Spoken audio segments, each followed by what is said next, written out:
স্বাস্থ্যই সম্পদ, আৰোগ্যই পৰম ধন। এই কথা বহুতে শুনিছে, বহুতে জানে, কিন্তু বহুতে পালন নকৰে। শৰীৰটো যদি সুস্থ হৈ নাথাকে তেনেহ'লে আমি মানুহবোৰ কেনেদৰে নিজৰ জীৱন যাত্ৰা সুন্দৰকৈ আগুৱাই ল'ম? ভৰি দুখনে যদি খোজ কাঢ়িব নোৱাৰে তেনেহ'লে আমি গন্তব্যস্থান কেনেকৈ যাম? হাত দুখনে যদি কাম কৰিব নোৱাৰে তেনেহ'লে নিজৰ প্ৰয়োজনীয় বস্তুৰ কেনেকৈ উঠাই ল'ম? চকু জুৰি যদি দেখিব নোৱাৰে তেনেহ'লে এইখন জগতত আগবাঢ়িম কেনেকৈ?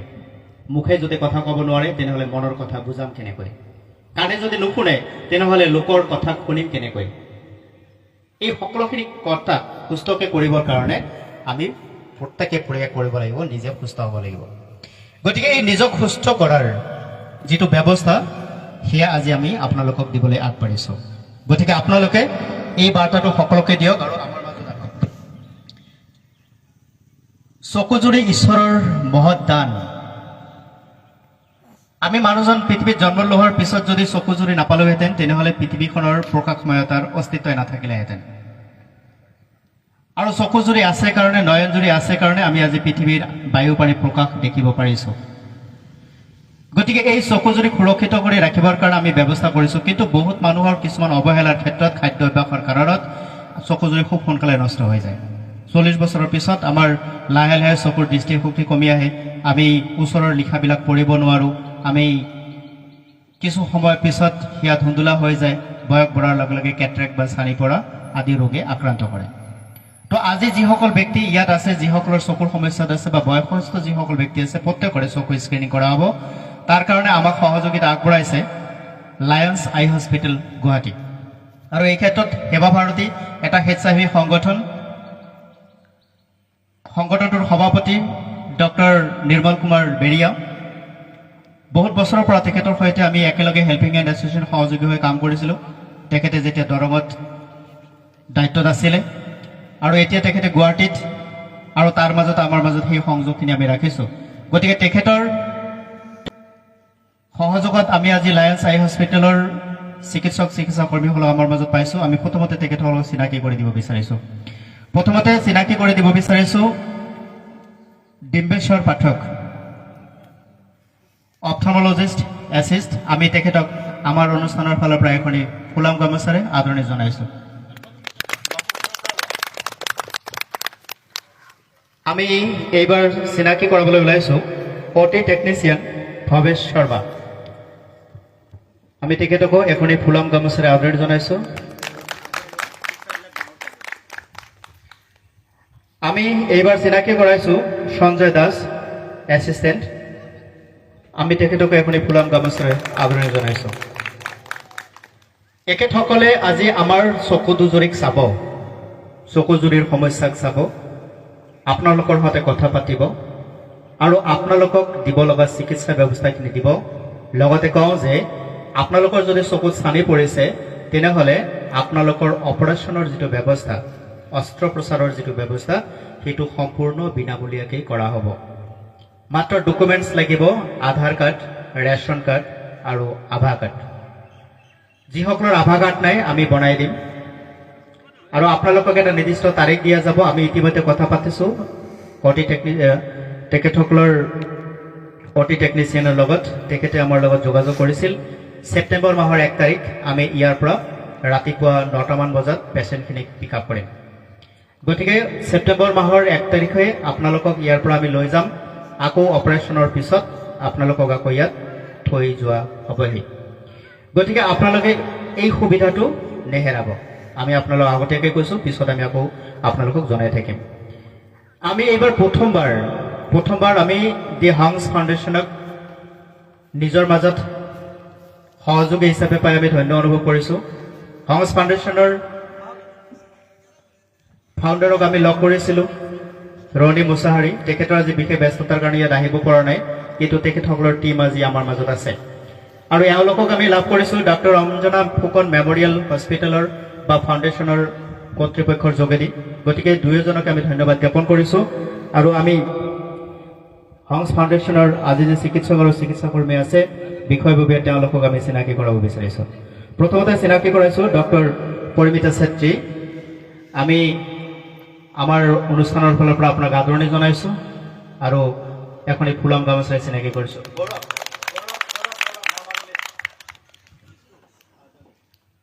আমি এইবাৰ চিনাকি কৰাব বিচাৰিছোঁ ব্ৰিজিতা দৈমাৰী, আমাৰ নাৰ্ছ। আমি তেখেতকো এখনি ফুলাম গামোচাৰে চিনাকি কৰাইছোঁ। চিকিৎসক সদায় আমাৰ সুস্থ শৰীৰ মনৰ কাৰণে তেখেতসকলৰ পৰামৰ্শ আগবঢ়াই গৈ থাকে, গতিকে আপোনালোকে নিশ্চয়কৈ ইয়াক গ্ৰহণ কৰিব। আমাৰ মাজত ফাৰ্মাচিষ্ট আমিনুল হক শইকীয়া, আমি তেখেতকো চিনাকি কৰাইছোঁ আজিৰ এই অনুষ্ঠানত। আপোনালোকক যিখিনি ঔষধৰ আজি প্ৰয়োজন হ'ব, আমি যুগুত কৰি অনা যিখিনি ঔষধ আমাৰ ইয়াত আছে সেইখিনিৰ ওপৰত প্ৰেছক্ৰাইব হ'লে আমি আপোনালোকক সেইখিনি বিনামূলীয়াকৈ দিয়াৰ ব্যৱস্থা কৰিম।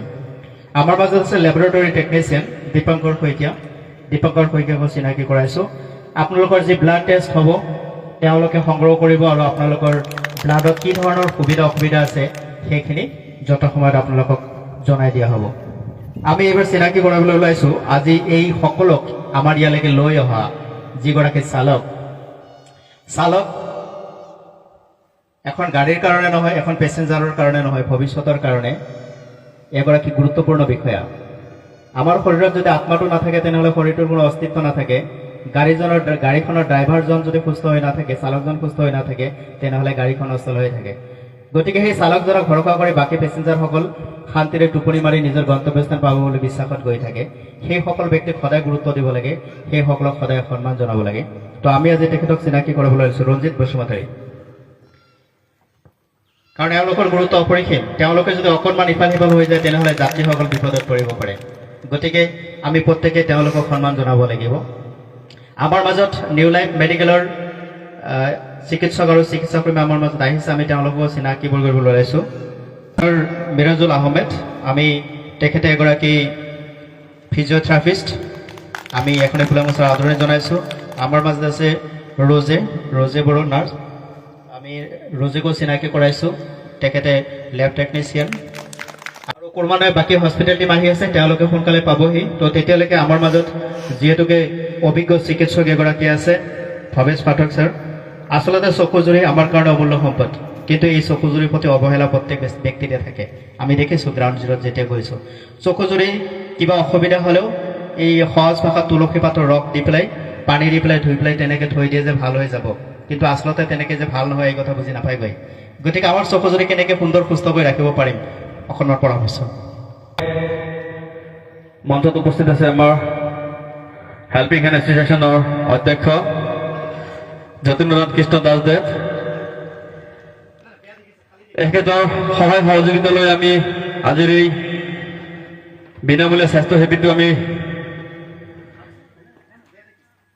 অনুষ্ঠিত কৰিবলৈ ওলাইছোঁ। সেয়েহে আমি আমাৰ থানচিনা ক্লাবৰ ফালৰ পৰা আমি তেখেতক অশেষ ধন্যবাদ আৰু কৃতজ্ঞতা জ্ঞাপন কৰিছোঁ। আৰু লগতে আমি তেখেতক এটি ফুলাম গামোচাৰে আমি সম্ভাষণ জনাবলৈ ওলাইছোঁ।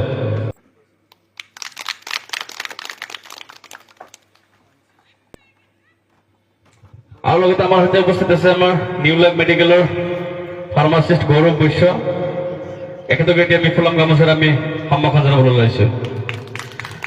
সম্বোধন অনুষ্ঠানটি আমাৰ এইখিনিতে স্থগিত, পৰৱৰ্তী কাৰ্যসূচীলৈ আমি আগবাঢ়িছোঁ।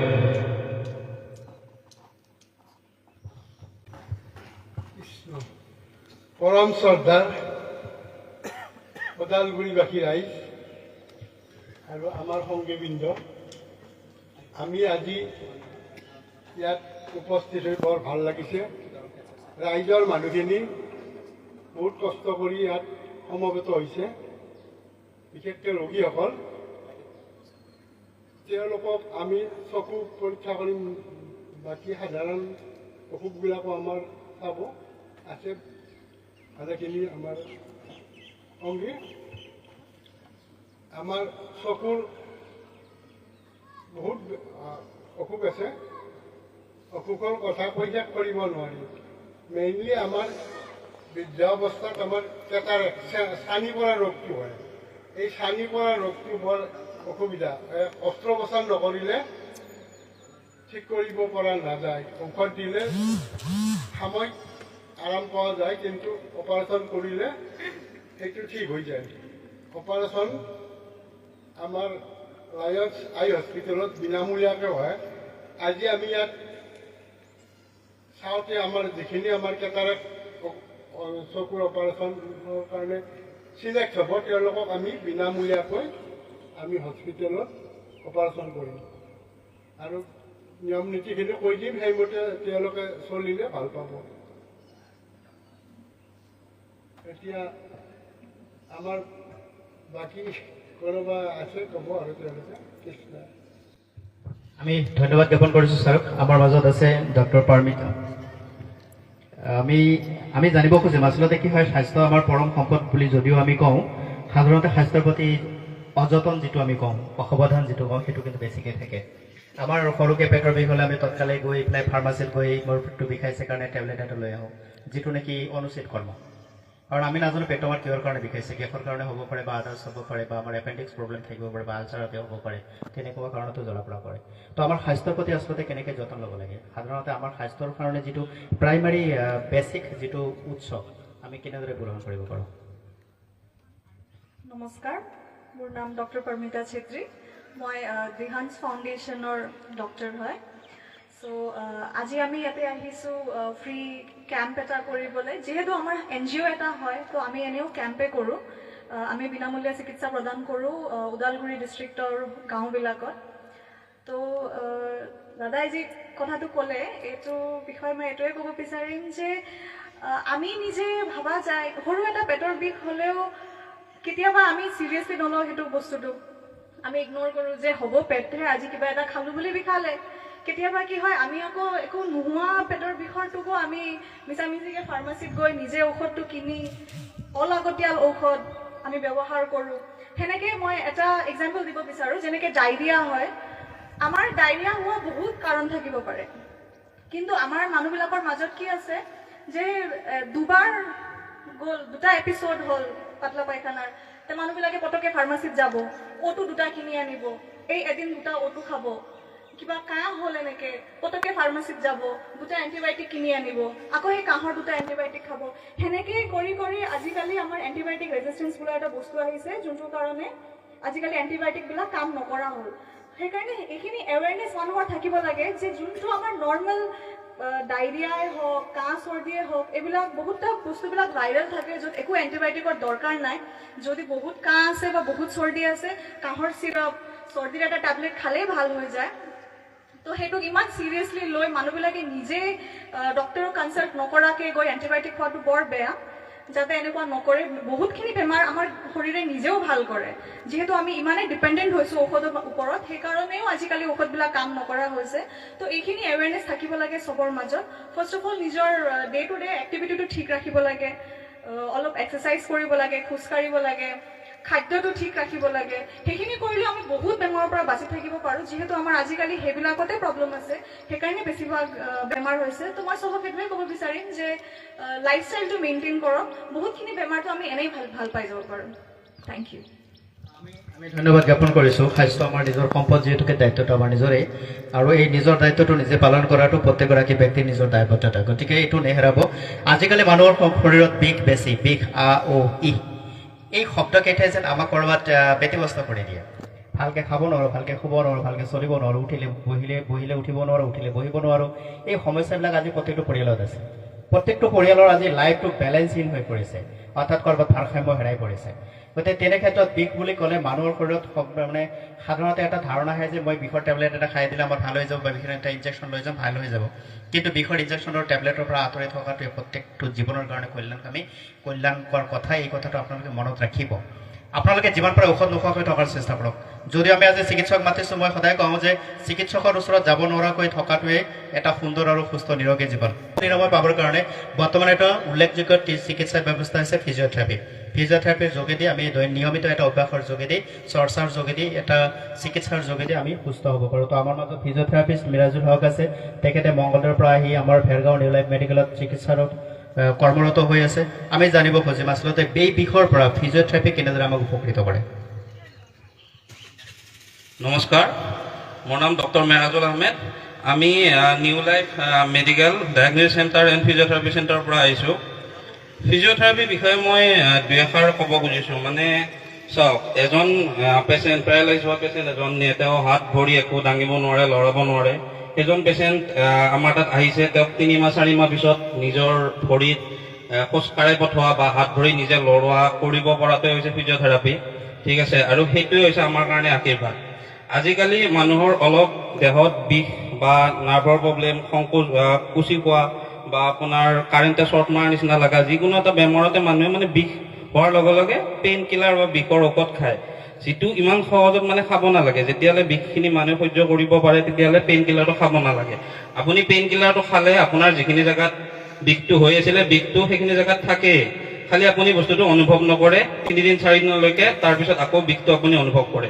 তো আমি যিখিনি এক্সাৰচাইজ কৰোঁ, আমি যিখিনি আমাৰ মেচিন ব্যৱহাৰ কৰোঁ, সেইখিনি মানে তাৰ কোনো ছাইড ইফেক্ট নাই। এতিয়া আপোনালোকৰ সকলোৰে বয়স হোৱাৰ লগে লগে মানে মানুহৰ ইমিউনিটিটো ল' হৈ আহে। এতিয়া পেইন কিলাৰ এটা খালে আপুনি এটা চাইডে যিহেতু আপোনাৰ বিষটো ভাল কৰিলে, আন এটা চাইডে যিফালে আপোনাৰ ইমিউনিটি ল' আছে সেইফালে আপোনাৰ বেয়া কৰি দিয়ে। তো আমাৰ যিখিনি এক্সাৰচাইজ আছে তাৰে কোনো ছাইড ইফেক্ট নাই। মানে আমাৰ মূল শ্লোগানটোৱে হৈছে যদি আমি ভাল কৰিব নোৱাৰোঁ তো আমি বেয়াও নকৰোঁ। আমাৰ মেইন কথাটো হৈছে সেইটো। তো আমি ভেৰাইটিজ এক্সাৰচাইজ আমি প্ৰদান কৰোঁ, আমি মেচিন ব্যৱহাৰ কৰোঁ যিয়ে মানে বিষটো মানুহৰ যিয়ে একদম ৰুটৰ পৰা মানে ঠিক কৰি লৈ আহে আৰু।